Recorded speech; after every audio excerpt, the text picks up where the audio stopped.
여러분 안녕하십니까? 채널 K 뉴스입니다. 문재인 대통령과 트럼프 대통령은 오늘 전화 통화에서 굳건한 한미 공조를 재차 확인한 것으로 알려졌습니다. 또 평창 올림픽 기간 한미 연합 군사 훈련의 중단에도 뜻을 같이 했습니다. 오늘 오전 8시부터 30분간 문재인 대통령과 트럼프 대통령은 전화통화를 통해 남북 간 대화 재개 국면에서 한미 공조가 변함없이 유지될 것임을 확인했습니다. 두 정상은 평창올림픽이 안전하고 성공적으로 개최되도록 최선을 다하기로 하는 한편 올림픽 기간에 한미 연합군사훈련을 하지 않고 대신 양국군이 올림픽의 안전 보장에 최대한 노력하기로 의견을 모았습니다. 문 대통령은 북한의 추가 도발이 없을 경우 한미 연합훈련의 연기를 요청했고 트럼프 대통령은 문 대통령께서 저를 대신해 그렇게 말씀하셔도 될 것 같다고 답했습니다. 문 대통령은 남북대화 과정에서 미국과 긴밀히 협의할 것이며 우리는 남북대화가 북핵 문제 해결을 위한 미국과 북한의 대화 분위기 조성에 도움이 된다고 확신한다고 말했습니다. 트럼프 대통령은 남북대화 성사를 평가하고 좋은 결과가 나오기를 희망한다며 남북대화 과정에서 우리 도움이 필요하다면 언제든 알려달라고 말하고 미국은 100% 문재인 대통령을 지지한다고 언급했습니다. 뉴욕 일원에 강풍을 동반한 눈폭풍이 강타했습니다. 미끄러운 도로에 크고 작은 사고가 잇따랐고 항공기 운항도 중단됐습니다. 내일은 기온이 다시 급강하합니다. 내일 뉴욕 지역 최저 기온은 섭씨 영하 16도에 강풍까지 예보되고 있어 체감 온도는 섭씨 영하 30도까지 떨어질 것으로 보입니다. 지한샘 기자입니다. 계속된 강추위에 오늘은 강풍을 동반한 눈폭풍까지. 미 동부 지역이 살인적인 한파에 시름하고 있습니다. 새벽부터 내리기 시작한 눈폭풍은 지역에 따라 최고 10인치까지 적설량을 기록했으며 뉴욕과 뉴저지 대부분의 지역에 5인치 내외의 적설량을 보였습니다.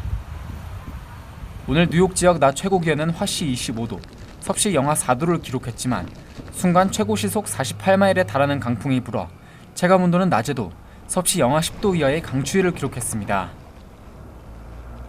한파는 북쪽 위스콘신주부터 최남단 플로리다주까지 동부 지역 전역을 강타하고 있습니다. 플로리다주는 1989년 이후 29년 만에 1인치의 눈이 내렸습니다. 추위로 인한 사망자도 계속 증가하고 있습니다. 현재까지 확인된 사망자는 12명, 사망자 수는 더 늘어날 것으로 보입니다. 눈폭풍으로 차량 통행은 물론 동부 지역 하늘길도 막혔습니다. 오늘 하루만 2,700여 편의 항공편이 취소됐습니다. 암트랙 운행도 대폭 지연되는 등 동부 지역 전체가 마비됐습니다. 오늘 밤 눈이 그치면 내일과 모레는 강추위가 예보되어 있습니다. 내일 뉴욕 지역 최저 기온은 화씨 4도, 섭씨로는 영하 16도입니다. 강풍까지 동반해 체감온도 영하 30도에 살인적인 추위가 될 것으로 보입니다. 채널 K 뉴스 지한샘입니다. 매 10년마다 실시하는 인구조사 2020년으로 다가왔습니다. 이번 인구조사 때에는 시민권자 여부 등 응답자의 체류 신분을 묻는 조항이 포함될 수 있어 논란이 되고 있습니다. 비영리 인터넷 매체 프로퍼블리카에 따르면 법무부는 지난달 12일 센서스국에 보낸 서한에서 더 정확한 시민권자 데이터가 필요하다며 체류 신분 질문 항목의 포함을 요구했습니다. 투표권 행사에서의 인종차별을 금하고 있는 1965년 투표권법 제2조를 충실히 이행하기 위해서라는 이유입니다. 하지만 센서스 전문가들에 의하면 법무부의 요청대로 체류 신분 문항이 포함될 경우 센서스 참여를 기피하는 소수의 인구가 늘어나 정확한 인구조사에 걸림돌로 작용할 수 있습니다. 또 센서스 결과를 토대로 이루어지는 연방 하원과 주의회 선거구, 재조정 등에도 영향을 미치며 연방정부 지원금도 적재적소에 배분되지 못하는 결과를 낳게 됩니다. 실제 지난 1997년 공화당이 제출한 연구 결과에서도 센서스의 부정확한 인구 집계로 인해 435석의 연방 하원 의석 가운데 최대 26석이 영향을 받을 수 있는 있는 것으로 드러난 바 있습니다. 이에 반대하는 측은 지금까지의 소규모 ACS 데이터로도 충분히 그 목적을 달성할 수 있다고 반박하고 있습니다. 한편 법무부가 센서스국에 요청한 새 질문 항목 추가는 추가 비용도 수억 달러에 이르고 현실화에는 쉽지 않은 것으로 알려졌습니다. 영주권을 취득하는 한인 중 가장 많은 연령대는 35에서 44세로 나타났습니다. 또 무직이나 전업주부가 절반을 차지하면서 이들의 영주권 취득은 가족 이민을 통한 것으로 나타났습니다. 2일 연방국토안보부가 발표한 2016 회계년도 영주권 취득 현황에 따르면 이 기간 한인 2만 1,801명이 영주권을 취득했습니다. 세부적으로 살펴보면 연령별로는 35에서 44세가 가장 많았으며 직업별로는 경영 및 전문직, 종류별로는 취업 영주권이 가장 많았습니다. 영주권을 취득한 한인 전체의 28%를 차지한 6,105명은 35에서 44세, 다음은 22%를 차지한 4,926명이 25에서 34세였으며 18세 이하는 3,809명으로 나타났습니다. 45에서 54세 3,455명, 18에서 24세 1,533명, 55에서 64세 1,228명, 그리고 65세 이상 745명 등의 순이었습니다. 직업군별로 보면 경영 및 전문직 다음으로 판매업 718명, 서비스업 501명, 생산직 403명 등이 뒤따랐습니다. 하지만 전체 절반에 해당하는 9,452명은 무직 또는 전업주부였습니다. 무직이나 전업주부의 대부분은 가족이민을 통해 영주권을 취득한 것으로 풀이됩니다. 영주권 종류별로는 취업 영주권이 가장 많아 13,463명으로 나타났으며 가족이민 1,250명, 시민권자 직계가족 7,053명보다 훨씬 많았습니다. 트럼프 대통령의 반이민 정책 여파로 관광업계뿐 아니라 대학가도 타격을 입고 있습니다.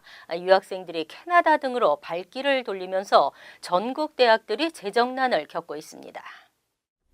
많은 대학들에서 외국인 유학생 감소 현상이 나타나면서 대학들은 재정 긴축 조치를 취하고 있는 것으로 나타났습니다. 특히 재정난 여파가 큰 대학은 명성이 높지 않은 공립대 등으로 유학생 감소 현상이 두드러지고 있습니다. 지난 10년간 미 유학생 수는 크게 늘면서 100만 명을 돌파했고 이들이 창출하는 경제 효과는 39억 달러에 달합니다. 그러나 2016년부터 주춤하던 유학생 수 증가세는 트럼프 대통령의 반이민 정책의 여파로 지난해 현저히 감소했습니다. 유학생들은 미국이 아닌 캐나다나 호주 등 다른 영어권 국가로 발길을 돌리고 있습니다. 지난 가을 학기 유학생 수 944명을 기록한 센트럴 미주리대는 직전 학년과 비교해 무려 1,500명이나 줄면서 대학 재정이 직격탄을 맞았습니다. 지난해 11월 국제교육연구소가 전국 500여 개 대학을 대상으로 조사한 결과에 따르면 지난해 가을 학기에 입학한 유학생 수는 직전 학년도 대비 평균 7% 감소했습니다. 반면 토론토 대학 등 캐나다 대학들은 입학 신청이 최소 25%에서 많게는 80%나 급증했습니다. 여행, 유학, 취업 등에서 모두 미국을 피하고 있어 관련 업계와 이민사회 전체 경제가 타격을 입고 있습니다. 오랫동안 지속되어온 북동부 지역의 이탈 현상이 가속화되고 있는 것으로 나타났습니다.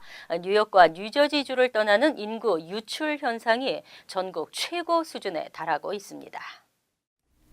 2일 이사 전문 업체 유나이티드 밴 라인스에 의하면 뉴욕과 뉴저지주의 타주 이사 비율이 61%와 63%를 기록하며 전국에서 가장 높은 것으로 나타났습니다. 특히 뉴저지주는 지난 5년 동안 전국에서 타주 이주 비율이 가장 높았으며 올해 역시 일리노이주와 함께 동반 1위를 기록했습니다.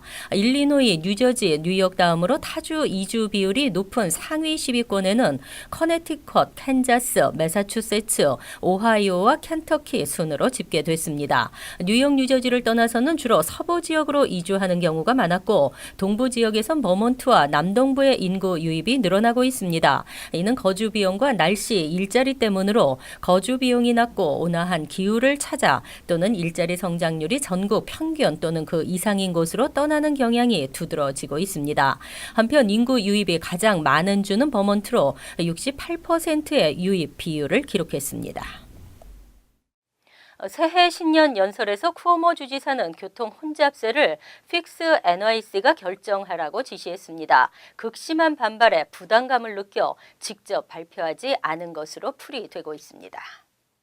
3일 얼바니 주청사에서는 앤드류 쿠오모 뉴욕 주지사의 2018 신년 연설이 있었습니다. 쿠오모 주지사는 뉴욕시 대중교통 시스템 개선 특별위원회인 픽스 NYC에게 뉴욕시 전철 시스템 개선을 위한 재원 해결책을 조속히 마련해 제시하라고 지시했습니다. 쿠오모 주지사는 그동안 퀸즈 브릿지, 맨해튼 브릿지, 윌리엄스버그 브릿지, 브루클린 브릿지 등을 유료화함으로써 맨해튼 교통 혼잡을 막고 뉴욕시 전철 개선 재원도 마련하겠다는 구상을 주장해왔습니다. 당초 이날 신년 연설에서는 쿠오모 주지사의 교통 혼잡세 도입에 대한 입장이 나올 것으로 예측됐었지만 직접 발표하지 않고 픽스 NYC로 넘긴 것입니다. 쿠오모 주지사는 뉴욕시 교통 혼잡세 도입 문제는 매우 어려운 선택이지만 어렵다고 무조건 피할 수는 없다며 뉴욕시 교통 혼잡세 도입이 재원 해결책 중에 하나가 될 수 있을 것이라고 덧붙였습니다.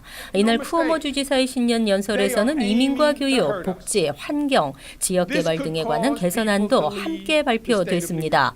이민자들을 보호하기 위한 법률 지원 서비스 리버티 디펜스 프로젝트의 지속적 시행과 드림 액트 통과를 위한 노력, 프리킨더가든 2배 증원 계획, 보다 저렴한 차일드 케어 서비스 마련을 위한 전담반 설치, 대학교 캠퍼스에 저소득층 학생을 위한 무료 급식센터 설치 계획 등을 설명했습니다.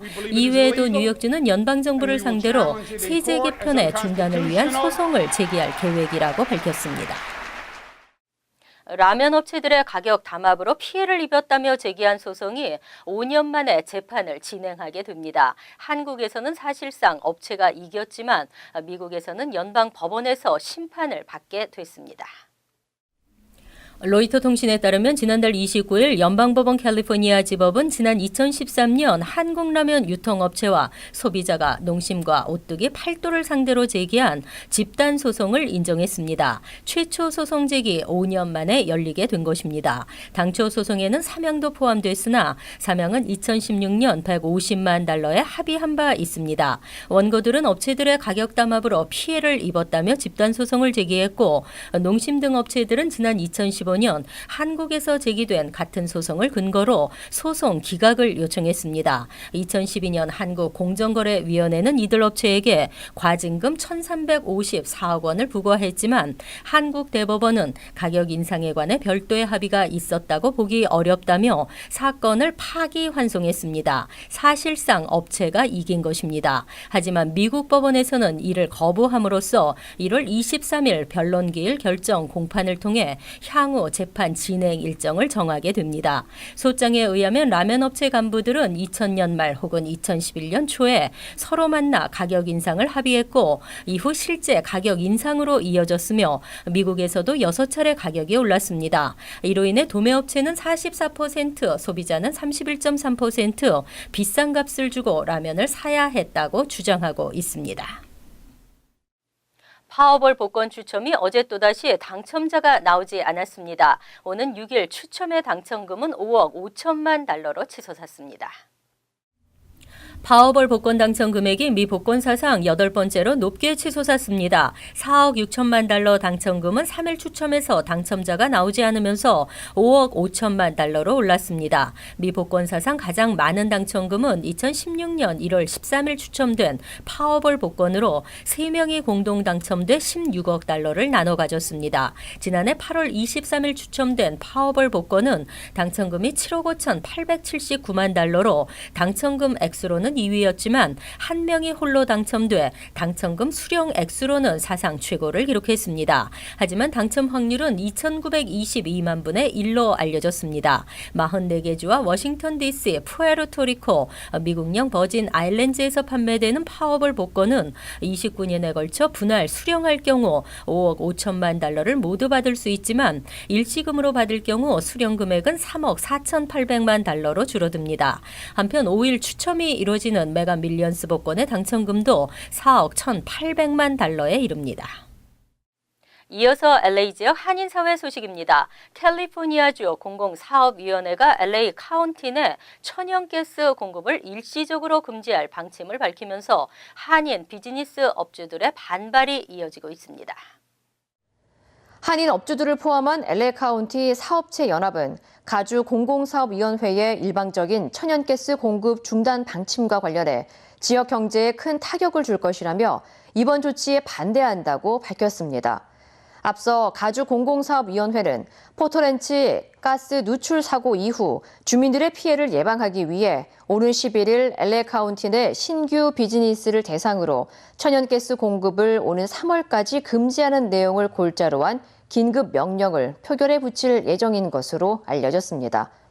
LA 카운티 사업체 연합은 천연가스 금지령이 시행될 경우 병원과 식당, 호텔 등 지역 내 비즈니스 700여 곳의 매출이 감소하고 이에 따라 노동자들의 임금에도 악영향을 미칠 것이라며 피해 대상은 더 확대될 것으로 우려했습니다.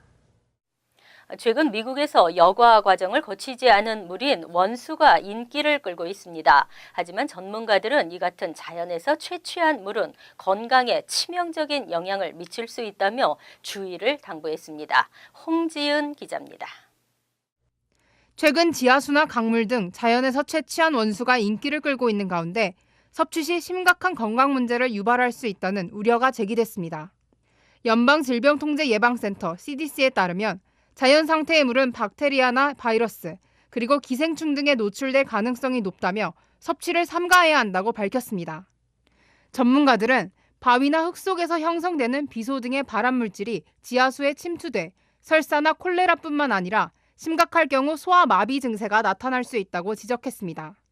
또 야생동물의 배설물에서 옮겨오는 기생충도 물속 성분에 포함될 수 있다며 검증된 여과 과정을 거친 물이 인체에 가장 안전한 물이라고 전문가들은 강조했습니다. 특히 이 같은 위험에도 원수를 찾는 소비자들이 급증하면서 물값 또한 2.5갤런당 37달러에 판매될 정도로 가격이 급등하고 있는 것으로 알려졌습니다.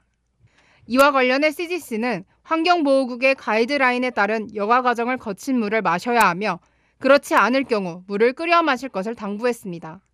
한편 WHO에 따르면 전 세계에서 매년 50만 2천 명이 오염된 물로 사망하는 것으로 나타났습니다. MBC 뉴스 홍지연입니다. 간추린 소식입니다. 뉴욕시 교육국이 한국어와 중국어, 스페인어 등 10가지 언어로 번역된 2018년도 무상 프리-K 안내 책자를 발간했습니다. 안내 책자에는 맞춤형 프리-K 프로그램 옵션, 프리-K 지원 방법과 절차, 구비 서류, 아동 조건에 따른 입학 허가 가능성이 높은 프리-K 프로그램 등이 소개되어 있습니다. 올해 가을 학기 프리-K 프로그램 신청 대상은 2014년 출생 아동을 둔 가정으로 2월 5일부터 지원이 가능합니다. 경찰에 따르면 지난달 30일 오전 11시 45분쯤 맨체스터 플리전트 애비뉴에 있는 본천 치킨 매장에서 요리사 노리스 잭슨이 총에 맞아 숨졌습니다. 이일 경찰은 범행 후 현장에서 도주한 본천 치킨 매니저인 제임스 굴스비와 매장 매니저 한인 입양아 여성 리앤드 로비 테일러를 체포했습니다. 식당 리뷰 웹사이트 옐프에 올라온 리뷰를 둘러싸고 벌어진 말다툼이 결국 총격으로까지 번진 것입니다. 뉴욕 나눔재단은 한인단체를 비롯한 아시안단체 총 48곳으로부터 기금 수혜 신청을 받아 심사 과정을 거친 후 2018년도 기금 수혜단체 9곳을 발표했습니다. 뿌리교육재단과 대마얀 미그란트 워커스 어소시에이션, CIDA, 이노비, 에스더하 파운데이션, 사랑의 집 등 8개 단체에는 각각 12,500달러를, 뉴욕 가정상담소에는 2만 달러 등 총 12만 달러가 배분됩니다. 뉴욕 한인 테니스 협회는 새해를 맞아 어린이 무료 테니스 교실을 마련합니다. 전문 티칭 프로가 강사로 초청되며 1월 12일과 19일 양일간 오후 8시 30분에서 10시까지 퀸즈 플러싱 USTA 내셔널 테니스 센터 실내 코트에서 진행됩니다. 테니스를 처음 시작하거나 초급 단계의 7세 이상 어린이들을 대상으로 합니다. 하지만 사전 등록할 것이 요구됐습니다. 환율과 증권 소식입니다.